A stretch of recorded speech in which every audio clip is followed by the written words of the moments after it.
each day. On Valentine's night, Time as you know it freezes. 20 minutes past 10. Keep up, Doctor. Thinks we're going to smother her in her sleep. I'm a grave digger, Doctor. I was at home, David is my husband. all on my lonesome. Stabbed him with a steak knife. Nothing changes. I'm a qualified angel of death. When I'm dancing, You get this day over and over. Hilda, I black out. I don't think she's got long. And Laurie just... Naked on the beach.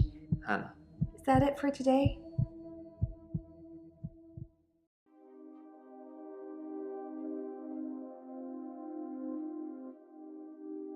Hello again, Doctor. I had a bit of a shaky loop incident, but let's not talk about it. Yesterday, I set fire to Hannah's clothes in the garden.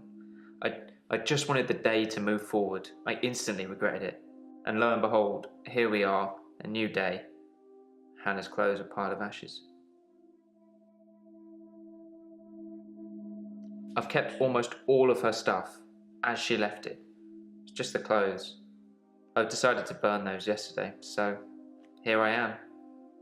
Hannah loved clothes. Every season, she'd donate her entire wardrobe to some charity or another, and only buy stuff she loved. I was left with winter. I don't even know what her favourite season was. Does it matter? What's your favourite season, Doctor? If you like winter, you're supposed to be hard-working and analytical. I suppose that increases my chances of you curing my problem. I don't think winter was Hannah's favourite season. Not colourful enough. Dr. Dekker felt that Hannah was holding me back. The memories of Hannah. In his opinion, I was holding on to the past. So I guess he cursed me, if that's even a thing. Yes, Dr. Dekker cursed me. I don't really want to talk about it, but let's just say I blame him for the way I am. Can you give me some advice, Doctor?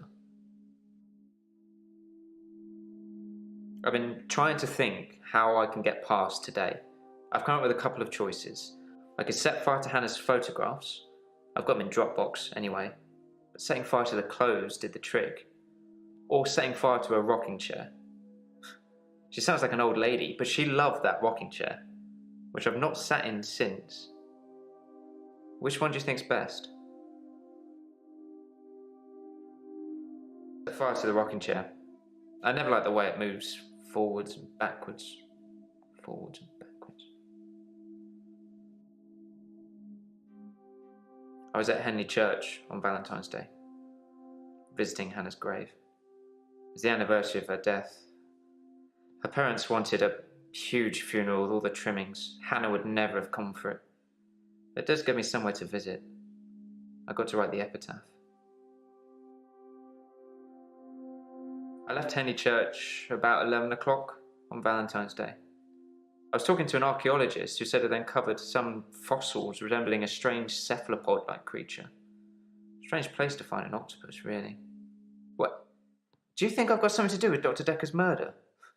Maybe you should ask your assistant who Dekker saw that day. We walk alone without our angel.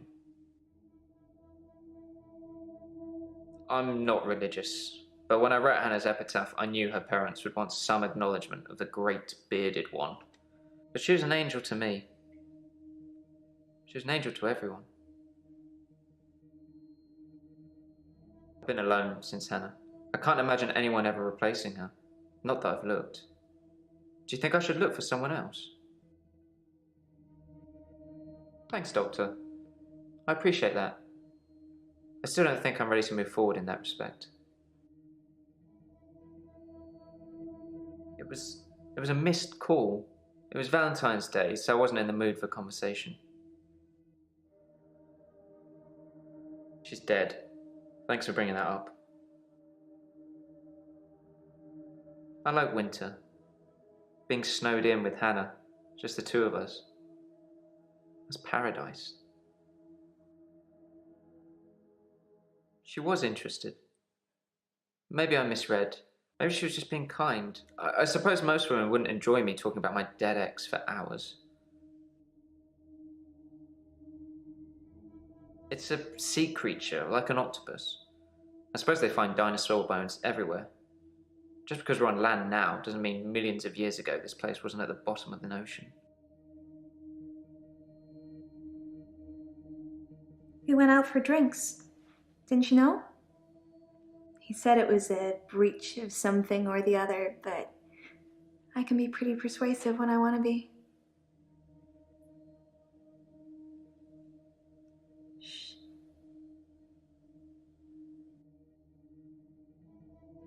Yeah, drinks. I think Dr. Dekker ordered neat whiskey. I had water. I don't drink. I know, it's pretty hard to believe, isn't it? I feel pretty ugly. But I think I have a nice smile. Lots of people find me attractive, but I've seen something truly beautiful. It makes me feel dull by comparison. I have a recurring dream where I find something beautiful in the sea. But I don't know you that well yet, Doctor. Let's wait a while before I tell you my most intimate secrets. Sorry to cut in, Doctor. I've just had a phone call from a solicitor. Ben's trying to sue us for nervous shock. Should I go and see him to talk it out, or should I find a solicitor to represent us? Sorry to be pushy, I just think we should act quickly before it's too late. Okay, well, just let me know. Wouldn't you like to know? Is our session up now?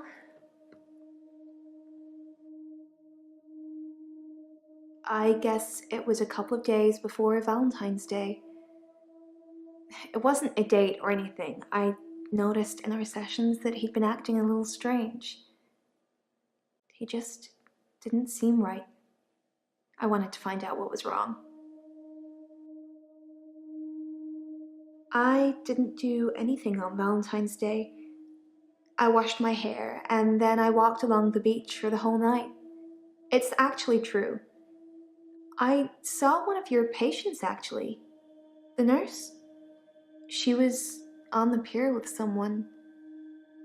Pretty much all of the night, too, so I can vouch for her, even though she probably didn't see me.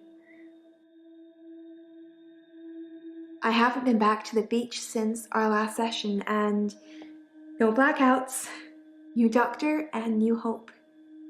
You're much better behaved than Dr. Dekker. Dr. Dekker dated his patients. That's not good behavior, is it? I think her name was Scarlett? One of his patients, an older woman.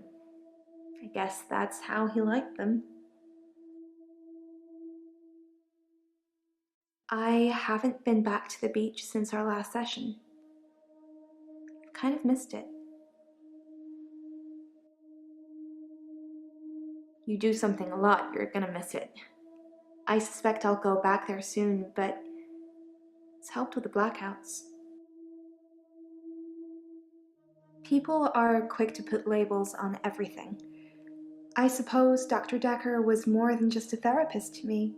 We had a lot of things in common, but we weren't seeing each other. I'm not seeing anyone at the moment. Are you offering, Doctor? Well, you have my number, Doctor, and my address. I'm sure you can put 2 and 2 together, if you want to. Some girls say that they're washing their hair when they don't want to go out, but I was genuinely washing my hair. Do you think my hair is pretty, Doctor?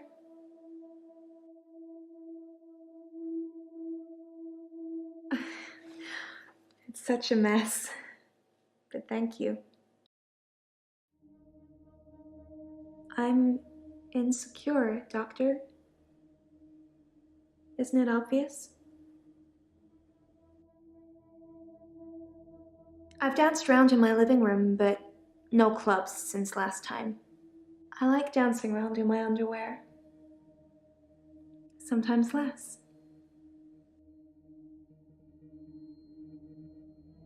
I haven't had a great day, to be honest. Someone accused me of stealing from my patients, which I would never do. Plus, Hilda's getting worse. This? Well, it started with this. It's a locket. Alice, one of my patients, gave it to me before she died. I have a few other things. A watch, a ring. One patient gave me a little china bird. They're not valuable, just trinkets, really. Strictly speaking, all of the patient's belongings should be passed on to family members after they die. But Alice's son never visited. He didn't care about his mum. Why would he care about some worthless piece of jewellery? It just doesn't feel right to me. What do you think, Doctor? Am I wrong to keep the locket? Thank you, Doctor. That makes me feel much better. I shouldn't let what Terry says bother me so much.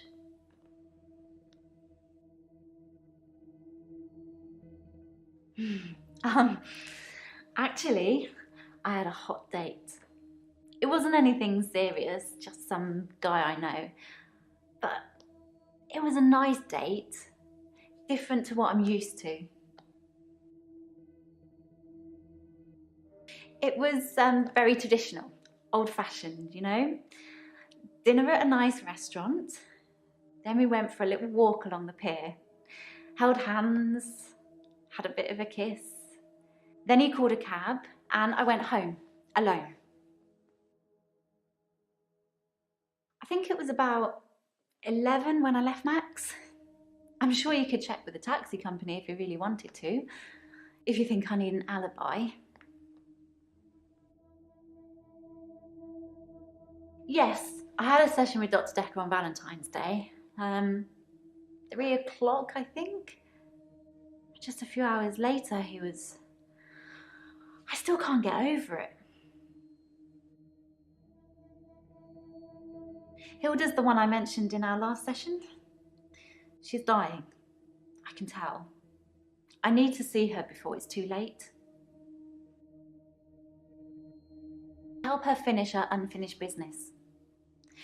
People who are dying always have things they wish they could do before they go. We leave a lot of loose ends in our lives. We're very messy that way. Hilda wants to see her daughter. She's in Australia, so I'm going to have to use my talent. I can change my skin. What I look like. I can turn into a patient's loved one. I just hold their hand and ask them to imagine that the person they want to see is sitting right here next to them, and I become them. It's how I help them move on. That's how I comfort them. I only shift at work to help my patients. I don't have any interest in using it as a party trick or to deceive anyone. Of course, it was Terry that accused me of stealing. One of the other nurses. She's actually trying to make out that I'm some kind of HSK. Healthcare serial killer. You know, like those nurses that kill loads of their patients. I'm surprised you haven't heard of it. Anyway, because a few of my patients have died on me, and some of those patients have given me gifts, Terry thinks it means that I've been killing them off. His name is Max. He's really sweet, but I don't see a future between us. He's not really my type. I've known Max a couple of years, but this is the first time we've been on a date. I don't think he's boyfriend material. Dr. Dekker seemed fine on Valentine's Day. He seemed to be in a good mood. It didn't seem like anything was bothering him. I can sense it, you know?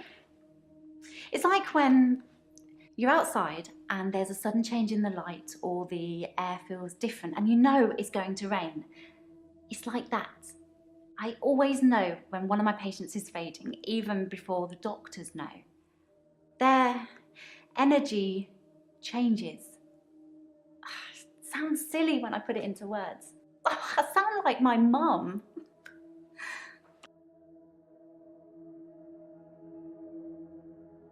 It's the anniversary of my parents' death today. I went to the lake house. I always go to the lake house anyway, but it's also where they died. I stood for a while, looking across the water. It's peaceful there. It's the place that makes me feel the most. There was a girl there, by the lake, only about 9 or 10. She was fishing, if you can call it that, with one of those nets on a stick.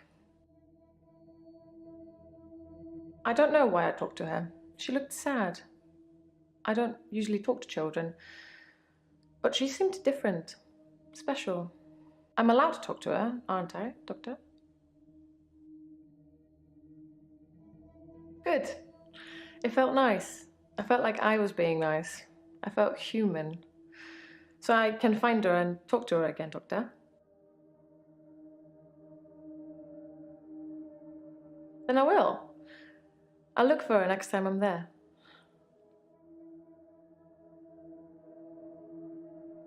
David had been hunting again, and, well, she's seen some of the skins he hung around the lake house.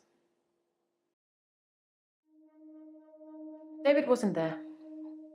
Or at least I didn't see him. I didn't go inside. I forgot my key, and the spare was missing. Animal skins. David hunts, then skins. It's horrible, really.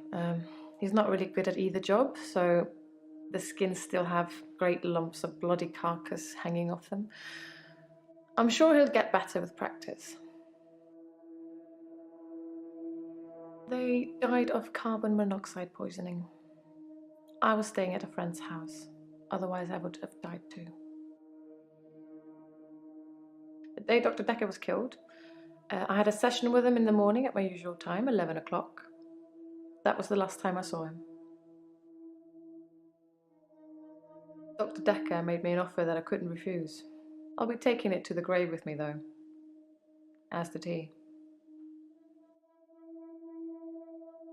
I don't know. I suppose she just reminded me of me. I spent a lot of time alone as a child. She said she was trying to catch some strange creatures that she's seen in the water. I don't know. Minnows, probably. Everything's strange when you're a child. It was 12 years ago. I was still very young. Too young to be an orphan, anyway. I had to toughen up quickly. Met isn't the right word. David has always been there, in the shadows, on the periphery. I move in very exclusive circles. You tend to see the same faces. I don't move in any circles anymore. Those people were my parents' friends, not mine. Love? Yes. I suppose I always will. Valentine's Day night, I was at the lake house, watching David, like I always do. He has trouble with his mental faculties and is getting worse. Yes. I watch him and make sure nothing bad happens. There's something I want to tell you about. Something else that's wrong with me. I think I've been getting a bit out of control in my hour. When I first got the hour, I was shocked, obviously. It took me a while to work out that everyone was frozen and only I could move, because I live on my own. What would you do, Doctor, if you had an hour where everyone was frozen? Go to a fairground?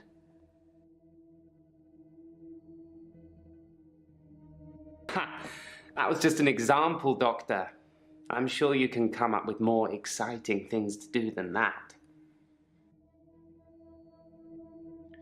I did think, what good could I do, other than catch up with work? I did see a woman who was having her purse snatched, so I gave her purse back, and the crook, I placed him on a bus a few blocks away. I have no idea where it was going. She'd never really be able to thank me, so I took another picture.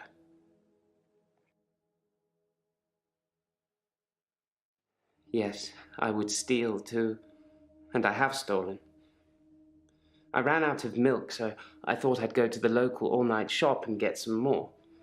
I was absolutely intending to pay, but when I got there, everyone was frozen.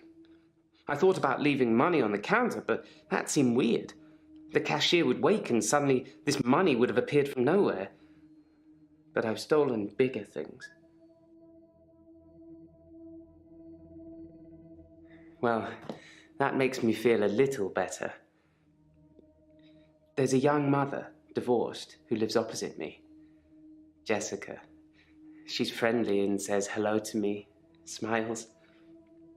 I've always wondered what she looks like naked. So 1 hour, I broke into her house. She was standing in her bedroom. I took it as a sign. I took off her clothes and I took photos of Jessica when she was naked. When I'd stripped her. When she was naked and frozen. I didn't want to have to do it again, to strip her again. So I took pictures to remind myself what she looked like. That's wrong, isn't it, Doctor?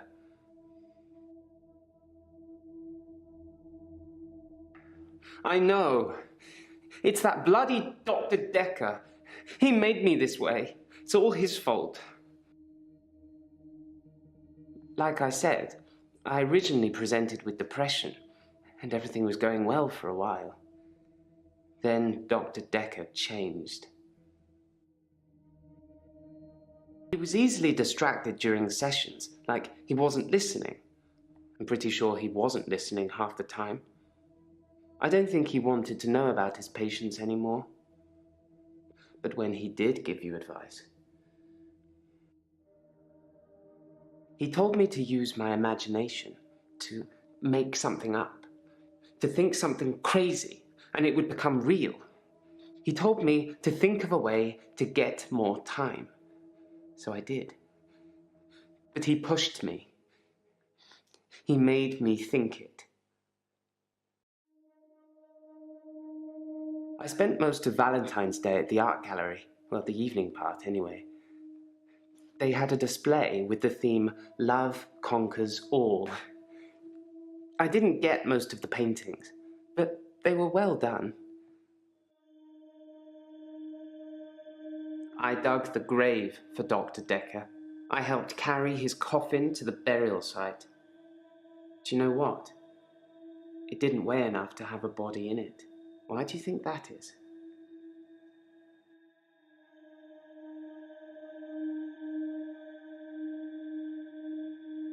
No, the coffin wasn't empty. There was something in it. A decoy, I'd imagine. I'm guessing he was buried somewhere else, or cremated. Somebody somewhere didn't want his body going in the ground. Do you want to be cremated or buried, Doctor? That's a good choice, Doctor. Less work for me.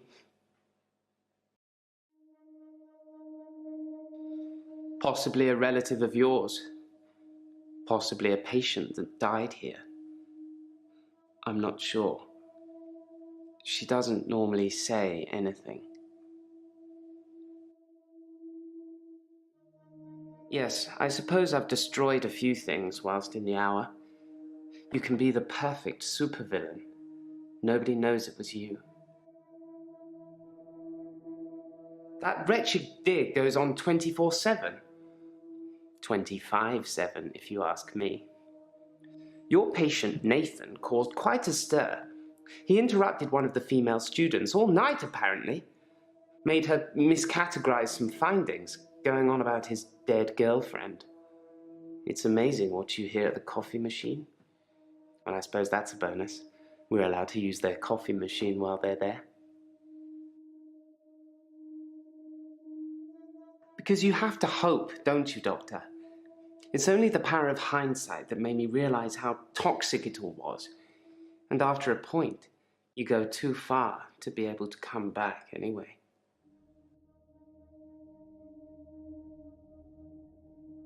I'm Jasmine. I don't come in that often. What happened to Dr. Dekker? Oh. When? How? Sorry, you probably don't know, do you? Ouch.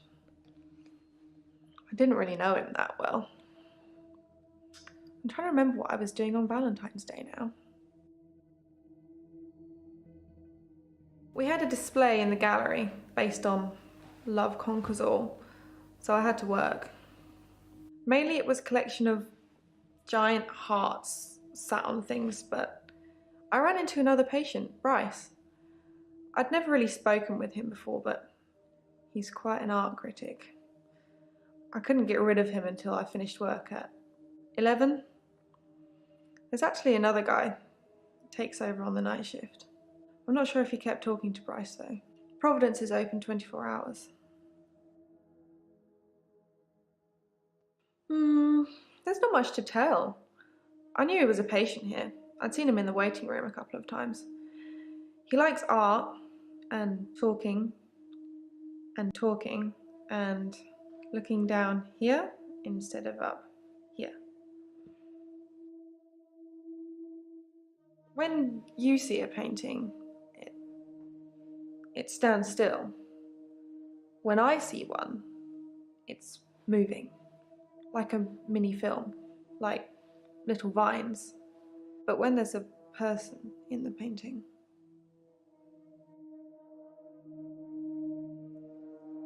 they watch me, normally disapprovingly. Because they don't think I know how to appreciate art, because I'm too young. Yes, of course. Otherwise I wouldn't be working in an art gallery. I love art. I love paintings. Like I said, they move for me. When I want them to, normally. When I want to really get inside what's going on. But some paintings, I can't stop. I've been working on portraits, at home, outside work. But my paintings aren't so good. Nowhere near Providence standard. I painted a man, Dorian. You know, after Dorian Gray. I wanted to try and capture someone aging, so I divided the face into thirds and painted a boy, his father, and his grandfather in each third. It was hideous. And it started talking to me. That I'm ugly, that I have no talent, nothing will become of me. Is that true, Doctor?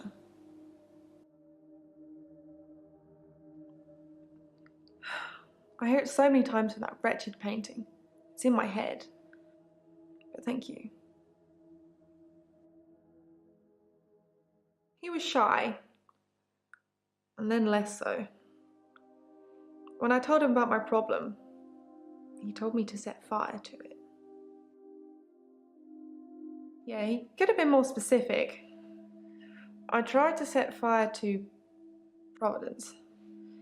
At that time, I thought the only way to fix my problem was to set fire to the entire art gallery. Several paintings didn't make it. Luckily, my boss didn't press charges. The police did arrest me, though. My boss, Petra. She's just lovely like that. Providence has gone through some tough times, and I've only been there a year. She invested her life savings, and it's still not making any money. Such a sweet lady.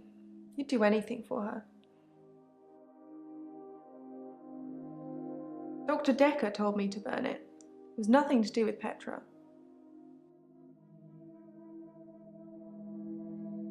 No. Why are you saying that? I don't even know if Petra has insurance. I already ripped up the painting. It screamed as I cut it. And now whenever I close my eyes, I can see it, hear it. I need the tablets, Doctor. I need them. The temazepam? The sleeping tablets. The ones you gave me last time. Dr. Dekker gave them to me. They helped. I know it's in my head. I know paintings can't talk. What's wrong with me, Doctor? Why do I do this?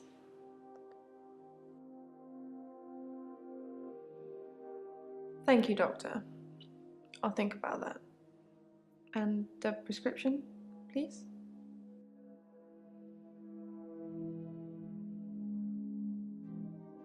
I'm Lacey Hendricks. So you don't know about me then? Where to start? My next door neighbour in Jobson Hill, where I live, she was murdered. 80, and they diversion burgled her.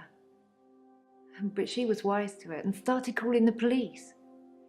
They slit her throat with a bread knife. So I started a neighbourhood watch. It was me and Agnes. Everyone else thought we were overreacting. If they want their throats cut, that's up to them, living in their bubbles. But Agnes, poor Agnes, she went missing and still is. And that's what people think, but it's not the truth. It killed them. It looks normal enough, a smartly dressed door-to-door saleswoman. I know because I heard my other neighbours shout at her, "No Jehovah's!" They think anyone knocking is a Jehovah. But she said she was selling double glazing.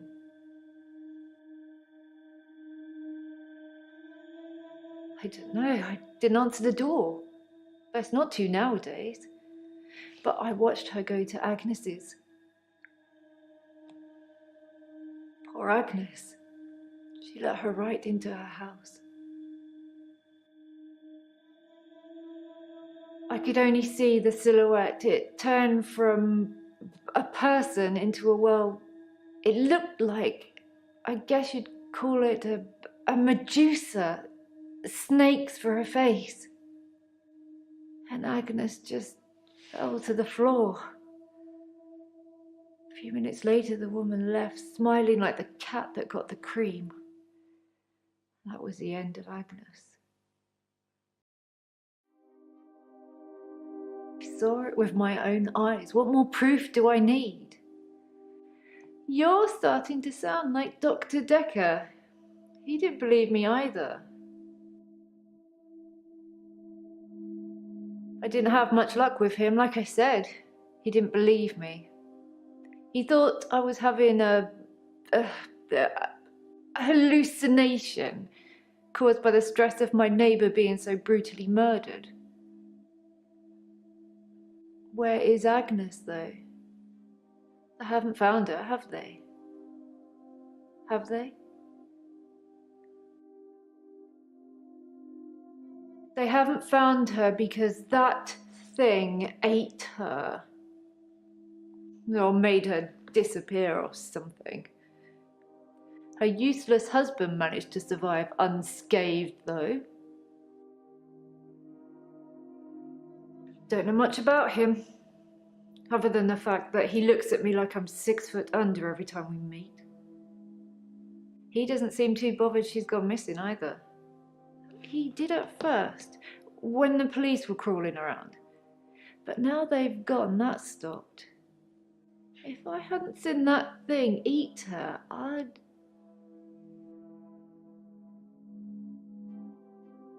No.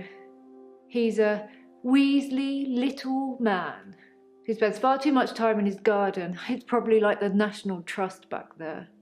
The constant digging and building, pruning and sawing. What a thing to say! Why would you say that?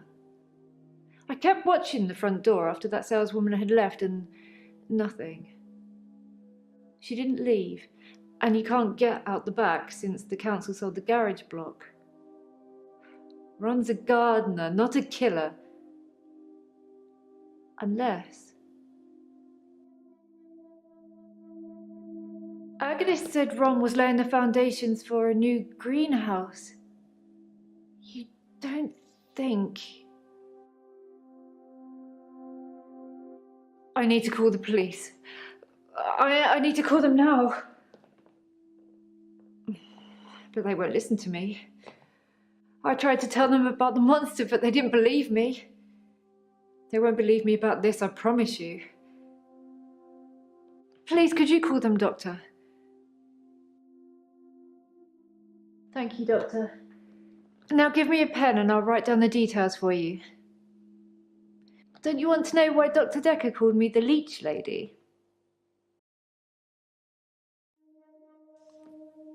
He said that I leech thoughts from people, suck them right out of their heads. And I can put thoughts in there too. I'm not that clever though, am I, Doctor? I mean, it's not as if I was having an affair with Ron and Agnes was in the way and needed to disappear. So I made this story up. I mean, what do you think I do for a living anyway?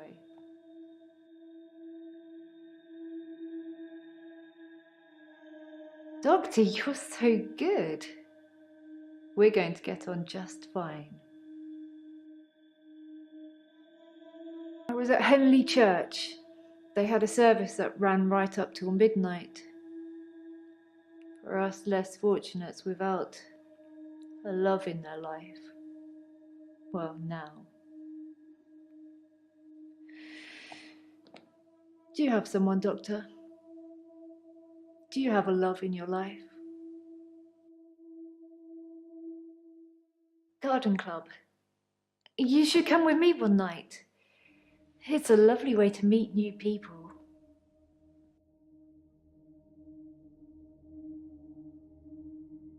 So, should I get a solicitor, or shall we try and talk it out with him?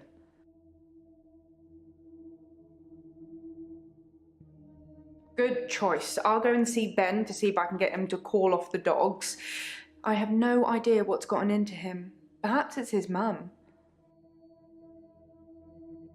Hey you! Thanks for helping me with this grief thing. I'm not sure I have it though. I don't really know where to start.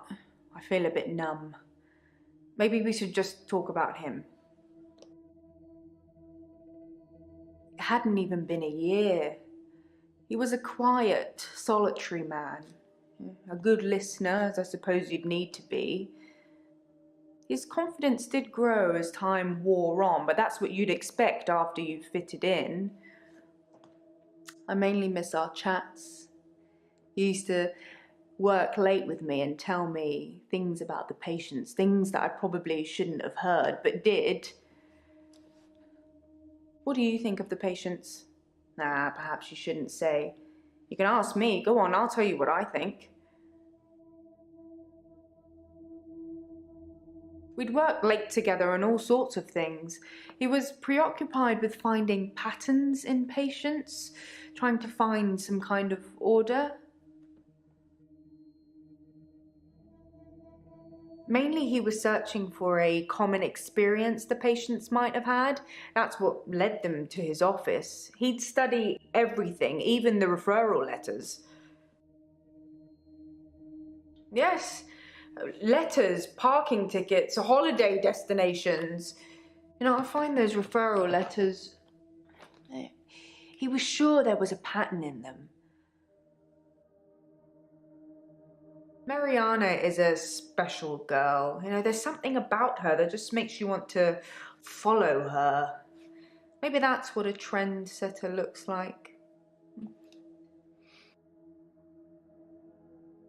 I think Bryce has a lot of misdirected anger.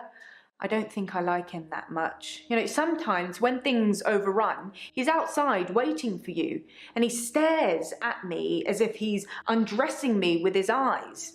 You know, he's not the first person that's done that, but still, you know, it feels worse coming from him. Claire seems to be shaken by something. You know, I offer her drinks every time she comes in, but she always refuses them. It's as if she just wants to come in, get her session over with, and then run off to do something else. It's a bit rude, isn't it? Elin seems like a lovely person. I'm not really sure why she's here. Oh, I just want to cuddle Nathan all up. He's such a mess. He's always in the same clothes. You know, he barely talks to me though. It's the same hello every time. He reminds me of Tom. Tom was a quiet mess, like Nathan. Youngish, in his early 20s. He taught piano, but he did have a strange hobby. Tom liked to base jump. That's basically falling from a huge building or mountain and pulling your parachute before you hit the ground. He started to think he could fly. Dr. Dekker tried to talk him out of it, but Tom had to prove his point. So one day, Tom decided to base jump without a parachute. Can you guess what happened? He did die. He was hit by a rock from further up the mountain. He never got to fly. Nathan thinks he knows what his problem is too, but if he's not careful, he'll get hit by that rock. I wish I'd said goodbye. I liked Tom. I never got to say goodbye. I did with Dr. Dekker though, so I suppose that's some closure. Dr. Dekker tried to fire me, not long before his murder, so we got to say what we wanted to say then, and I've got the termination letter somewhere. It's not going to stick, obviously. Professor Alderby and the Trust will overrule it, but it's nice to know what he felt about me. Professor Alderby is a trustee. Did I not mention that? On Valentine's Day, Dr. Dekker had a session with Claire Castleford at 11 and that nurse, Elin, at 3. Everyone else cancelled. You should see this place Christmas Eve. I was at home though, so I don't actually know who came in. Dr. Dekker did phone and ask me for Nathan's number, which is a bit strange. She was cuddling him like he was 6. He's 25. Most of the patients are suspects, according to the police. Almost all the patients are referred, and some of them are privates, but Dr. Dekker didn't introduce any of them. So you watched the tapes? Gold star for you.